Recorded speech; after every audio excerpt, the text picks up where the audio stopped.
ইমানই সবচেয়ে বড় বিষয়। আমল করতে গিয়ে আমাদের মধ্যে ভুল ত্রুটি হতে পারে। এমনও হতে পারে কেউ সুদ খেয়ে ফেলছে, কেউ জেনা করে ফেলছে, স্পেশালি ইয়াং জেনারেশন অ্যাফেয়ার, হারাম অ্যাফেয়ার, জেনা করে ফেলছে, বা বাধ্য হয়ে সে হারাম জব করছে, মাদকদ্রব্য সেবন করেছে। এমন কোনো পাপ নাই সে করে নাই। যদি এমনও হয় তারপরে হতাশ হবেন। আল্লাহ রাব্বুল আলামিন আপনার খালেস ইমান যদি আপনি নিয়ে আসতে পারেন, তওবা করে ফিরে আসতে পারেন, আল্লাহ পাক মুহূর্তের মধ্যেই সমস্ত গুনাহ তো মাফ করে দিবেন ইনশাআল্লাহ, গুনাহগুলোকে নেকি দিয়ে পরিবর্তন করে দিবেন ইনশাআল্লাহ। ফিরআউনের এই যে বড় বড় জাদুকররা, তারা যখন লাঠি ছুঁড়ে মারলো, সাপ হয়ে গেল। এবার মুসা আলাইহিস সালাম তার লাঠি ছুঁড়ে মারলেন, তার লাঠি এত বড় সাপ হয়ে গেল যে ওই সাপগুলোকে সে গিলে ফেলল। এই দৃশ্যটা দেখে এই জাদুকরদের সবাই তাৎক্ষণিক মুসলিম হয়ে গেল। তাৎক্ষণিক তারা বলল যে ক্বালু আমান্না বিরব্বি হারুন ওয়া মূসা। তারা বলে উঠলো সমস্বরে যে আমরা হারুন এবং মূসার রবের প্রতি ঈমান নিয়ে আসলাম। কারণ তারা তো সবচেয়ে বড় জাদুকর, তারা জানেন যে আসলে কোনটা জাদু আর কোনটা মুজিজা, তারা ভালো বুঝতে পারবে। তো ফিরআউন এবার এখনো মানতে নারাজ। সে বলছে আচ্ছা, ইন্নাহু কাবীরুকুম, নিশ্চয়ই ওই মূসা তোমাদের বড় লিডার হবে। আল্লামাকুমুস সিহর, সে তোমাদেরকে জাদু শিখিয়েছে মনে হয়। ফিরআউন বলছে মূসা এবং হারুন সম্ভবত তোমাদের লিডার, সেই তোমাদেরকে জাদু শিখিয়েছে। নাউজুবিল্লাহ। তো এই জাদুকররা কিছুতেই আর ঈমান হারা হলো না। তারা এক ওয়াক্ত নামাজও পড়ে নাই, একটা সওমও রাখেন নাই। তারা কিন্তু আল্লাহর জন্যে জিহাদও করেন নাই, তারা যাকাত দেন নাই, কিছুই করেন নাই, শুধু ঈমান, শুধু ঈমান। ঈমান আনার পরেই ফিরআউন তাদেরকে হত্যা করল, ডান হাত বাম পা কেটে ফেলল এবং শুলে চড়িয়ে দিল। ইনশাআল্লাহ তারা জান্নাতে চলে গেলেন শুধু ঈমান আনার কারণে, শুধু ঈমান আনার কারণে। খালেস ঈমান। ঈমানই সবচেয়ে বড় বিষয়। আমল করতে গিয়ে আমাদের মধ্যে ভুল ত্রুটি হতে পারে। এমনও হতে পারে কেউ সুদ খেয়ে ফেলছেন, কেউ জেনা করে ফেলছেন, স্পেশালি ইয়াং জেনারেশন অ্যাফেয়ার, হারাম অ্যাফেয়ার, জেনা করে ফেলছে, বা বাধ্য হয়ে সে হারাম জব করছে, ঠিক আছে, মাদকদ্রব্য সেবন করেছে। এমন কোনো পাপ নাই সে করে নাই। যদি এমনও হয় তারপরেও হতাশ হবেন না। আল্লাহ রাব্বুল আলামিন আপনার খালেস ইমান যদি আপনি নিয়ে আসতে পারেন, তওবা করে ফিরে আসতে পারেন, আল্লাহ পাক মুহূর্তের মধ্যেই সমস্ত গুনাহ তো মাফ করে দিবেন ইনশাআল্লাহ, গুনাহগুলোকে নেকি দিয়ে পরিবর্তন করে দিবেন ইনশাআল্লাহ। সো আমি ইয়াং জেনারেশনকে রিকোয়েস্ট করবো যে হতাশ হবেন না। হতাশার কারণে তারা আজকে বিভিন্ন জায়গায় চলে যাচ্ছে। শুধু হতাশা, চাকরি নাই হতাশ, গার্লফ্রেন্ডের সাথে বনিবনা হচ্ছে না হতাশ, তারপরে বাসা থেকে প্রেশার দেওয়া হচ্ছে হতাশ, কবে কামাই করবি, কবে খাওয়াবি হতাশ, চাকরি একটা ভালো রেজাল্ট হচ্ছে না হতাশ। মানে হতাশাই কিন্তু মূল কারণ। ফ্রাস্ট্রেটেড তারা লাইফটার প্রতি, দূর, লাইফে কিছুই করতে পারতেছে, চারদিক থেকে প্রেশার। তখন তারা হতাশ হয়ে বিভিন্ন খারাপ পথে পা বাড়াচ্ছে। তো হতাশা দূর করার জন্যে একটা বিষয় যথেষ্ট, সেটা হলো আপনি আল কোরআনের কাছে আসেন এবং 5 ওয়াক্ত নামাজ মসজিদে আদায় করেন। ইনশাআল্লাহ দেখবেন হতাশা আপনার মন থেকে চলে যাবে। এবং ডেইলি জিকির আজগারগুলো নিয়মিত করেন, দেখবেন ইনশাআল্লাহ আপনার মনটা আল্লাহর নূর বা আলো দিয়ে পরিপূর্ণ থাকবে ইনশাআল্লাহ। আপনি হতাশ হবেন না। আর শয়তান তখনই সুযোগ নেবে আপনার কাছে যখন আপনি হতাশ হয়ে যাবেন। আপনি হতাশ হয়ে গেলে শয়তান আপনার কাছে সুযোগ নেবে, হতাশ হবেন না। তো আসুন সামনের দিকে যাই। যে জাদুকররা যখন ইসলাম কবুল করলো, এরপরে নবী মুসা আলাইহিস সালাম ফিরআউনকে বারংবার দাওয়াত দিয়েছেন। বারংবার, কতবার সেটা আল্লাহ ভালো জানেন। বারংবার তাকে দাওয়াত দিয়েছেন, ফিরআউন তার দাওয়াত কবুল করেনি। যখন সে দাওয়াত কবুল করে নাই, মুসা আলাইহিস সালাম আল্লাহর কাছে দোয়া করতেন, একটা করে আযাব আসতো। একবার ব্যাঙের আযাব আসলো, একবার উকুনের, একবার ধরেন যে আপনার প্লেগ বা মহামারী, একবার রক্তের আযাব, হ্যাঁ, একবার ওই যে ফড়িংয়ের আযাব, মানে বিভিন্ন আযাব আসতে থাকে।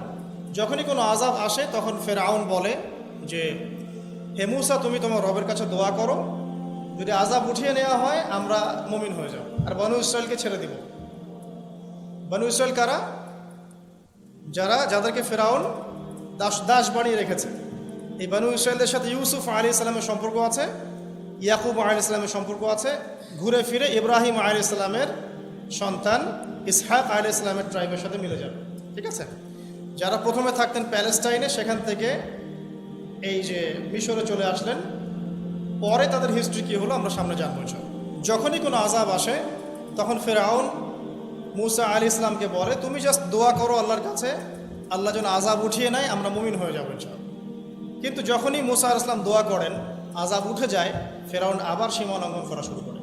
এই সিলসিলা চলতে লাগলো, চলতে চলতে চলতে এমন এক পর্যায়ে আসলো যে ফেরাউন সিদ্ধান্ত নিল, ঠিক আছে, বানু ইসরায়েলকে আমরা সদল বলে শেষ করে ফেলব।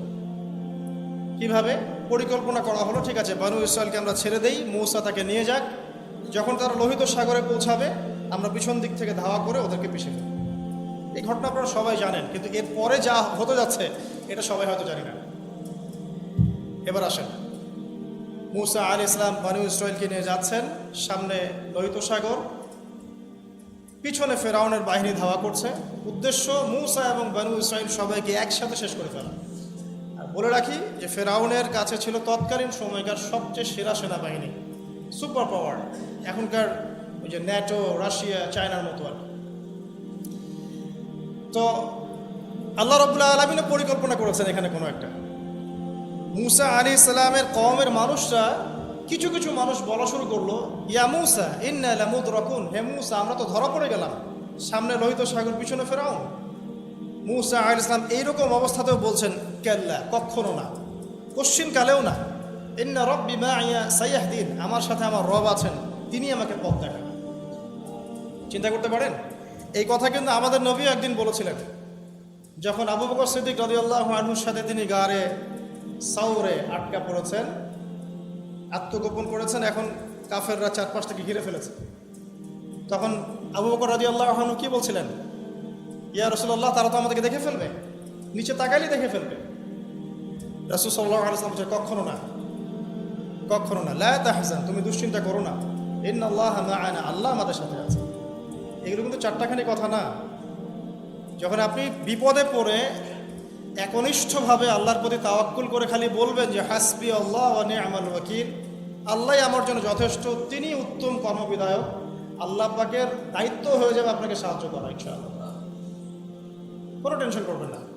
যখনই কোনো বিপদ আপদে পড়বেন মন থেকে বলবেন হাসবি আল্লাহ ওয়া নি'মাল ওয়াকিল, অথবা হাসবুনাল্লাহ ওয়া নি'মাল ওয়াকিল, ইনশাআল্লাহ দেখবেন আল্লাহর সাহায্য নেমে আসবে।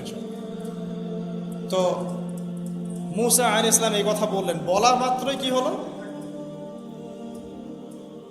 বলা মাত্রই আল্লাহ রাব্বুল আলামিন ওহী করলেন যে লাঠি তুমি ছুঁড়ে মারো। এখন মূসা আলাইহিস সালাম সেই লাঠি ছুঁড়ে মারলেন লোহিত সাগরে। একটা দুটো নয়, একটা দুটো নয়, 12টা রাস্তা হয়ে গেল। আলহামদুলিল্লাহ। এগুলো কোনো রূপকথা নয়, কিন্তু এটা বাস্তব, এটা হয়েছে পৃথিবীতে। একজন আলেম একটা কথা বলেছিলেন একদিন, যে আগে মানুষ যত বেশি আল্লাহর কাছাকাছি থাকতো, আল্লাহ পাকের নুসরা মানে সাহায্য তত কাছে থাকতো। যখন মানুষ আল্লাহ থেকে দূরে সরা শুরু করেছে, আল্লাহ পাকের নুসরাও আস্তে আস্তে আস্তে আস্তে সরে গেছে। এমনও হয়েছে এক সময় যে আসমান থেকে আল্লাহ পাক খাবার নাজিল করেছেন, এখন আপনি কল্পনা করতে পারছেন না। এমন হয়েছে এক সময় নেককার বান্দা হাত তুলে দোয়া করেছে, বৃষ্টি বর্ষণ শুরু হয়েছে। এখন সবাই মিলে আমরা ইস্তেসকার নামাজ পড়ছি, বৃষ্টি হচ্ছে না।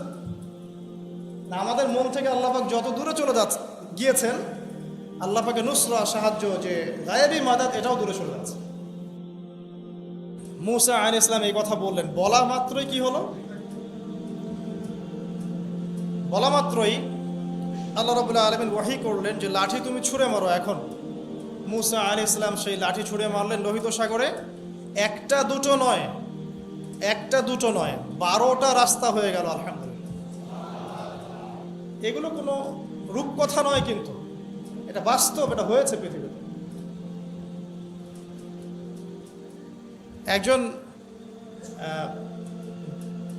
আলেম একটা কথা বলেছিলেন একদিন, যে আগে মানুষ যত বেশি আল্লাহর কাছাকাছি থাকতো, আল্লাহ পাকের নুসরা মানে সাহায্য তত কাছে থাকতো।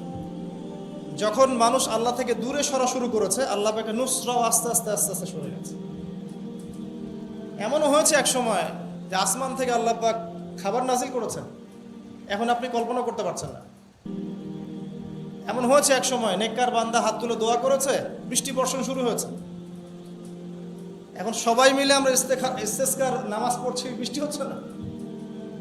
আমাদের মন থেকে আল্লাহ পাক যত দূরে চলে গিয়েছেন, আল্লাহ পাকের নুসরা, সাহায্য, যে গায়েবী মাদাদ, এটাও দূরে চলে যাচ্ছে। খেয়াল করে দেখবেন তো। 12টা রাস্তা হওয়ার পরে বনু ইসরাইল পার হয়ে গেল। এবার মুসা আলাইহিস সালামকে ধাওয়া করার জন্য ফেরাউন তার পুরো সেনাবাহিনী নিয়ে লোহিত সাগরে ঝাঁপ দিল। এই রাস্তা দিয়ে সেও পার হয়ে যায়।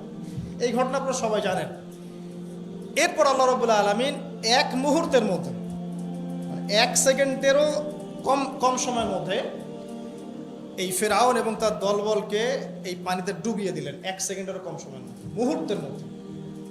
যে যার কাছে বিশ্বের সবচেয়ে বড় সেনাবাহিনী ছিল, যে সুদীর্ঘকাল বনু ইসরায়েলের উপর জুলুম করেছে এবং সে দাবিও করেছে আমি হচ্ছি মহান রব, তাকে আল্লাহ পাক সদল বলে ডুবিয়ে দিলেন। ডোবার সময় এই ফেরাউন একটা কথা বলছে, সে বলছে যে আমানতু বিরব্বি হারুন ওয়া মূসা। ডোবার সময় ফেরাউন বলছে যে আমি হারুন এবং মূসার রবের প্রতি ঈমান আনলাম। আল্লাহ পাক এখন বলছেন আল-আন, এখন ঈমান আনছো, ওয়াকাদ আসাইতা মিন ক্বাবল, এর পূর্বে তুমি সীমা লঙ্ঘন করেছিলে এবং তুমি ফাসাদ সৃষ্টিকারীদের অন্তর্ভুক্ত ছিলে। এখন আমি কি করব জানো? আল ইয়াউমা নুনাজ্জিকা বিবাদানিক, আজকে আমি তোমার এই বডি, তোমার বাদান, এই বাদানটাকে প্রিজার্ভ করব, সংরক্ষণ করব। তোমার শরীরটাকে, দেহটাকে আমি সংরক্ষণ করে রাখবো। কি জন্যে? লিতাকুনা লিমান খালফাকা আয়াহ, তোমার পরবর্তীতে যারা আসবে ওদের জন্য তুমি যেন নিদর্শন হতে পারো। ওয়া ইন্না কাসীরাম মিনান নাস আন আয়াতিনা লাগাফিলুন, এবং মানুষের মধ্যে বেশিরভাগ মানুষই আমার নিদর্শনগুলো সম্পর্কে গাফেল। আল্লাহ পাক ফেরাউনের বডি কেন প্রিজার্ভ করেছেন? যাতে করে ফেরাউনের এই মমি বা ফেরাউনের এই যে বডি, এটা যেন তার পরবর্তী যুগের মানুষদের জন্য নিদর্শন হয়।